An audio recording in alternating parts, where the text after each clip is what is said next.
Tragedy in Arizona overnight after 19 firefighters lost their lives in a wildfire sparked by lightning on Friday. It is Monday, July 1st. Welcome to Lunch Break. I'm Wendy Bounds. The firefighters were part of an elite crew known as the Hot Shots, who work on the front lines of some of the region's worst fires. Join us now by phone. Less than a mile from the site of the wildfires is Arizona Department of Forestry Information Officer Art Morrison. Art, thank you so much for being here. Now, I know you are no stranger to fighting these disasters yourself, having been on the front lines with the U.S. Forest Service. Tell us a little bit about the conditions these hot shots were working under, and did they have to deploy any kind of emergency coverage for themselves, any emergency fire shelters?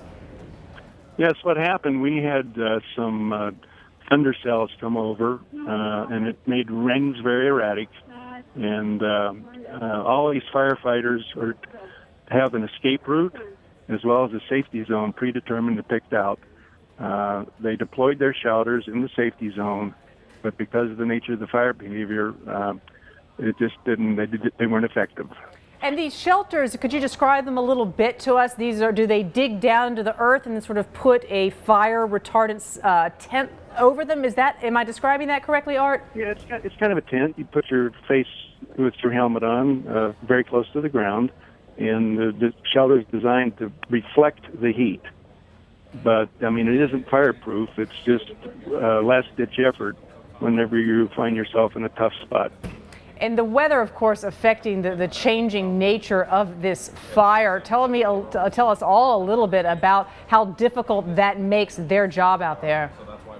Well, it makes it much more difficult because any time that you have high winds and shifting winds, or especially when there's a thunderstorm that comes by, winds just go every direction. There's downdrafts, and it can just shoot the fire all over the place.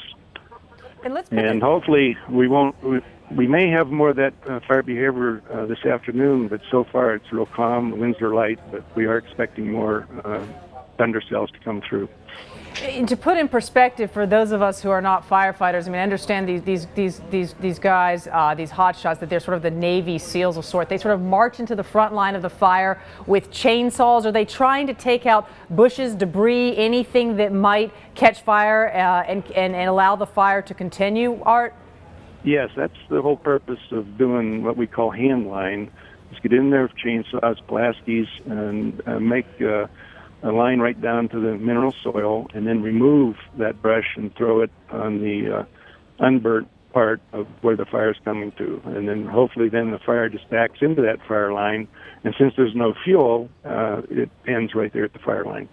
Now, by last count, we were looking the fire to have spread at least to 2,000 acres, 200 homes destroyed. Do you have any updated figures on that? Well, actually, the latest information is that yesterday afternoon the fire reached 8,400 acres. That's there was a substantial increase, and again, that's just because of the weather and the dry conditions and high temperatures and relatively low humidities. And what is the last-ditch effort you have, Art, after this? If these weather conditions continue to be so tricky, what's left to fight this fire?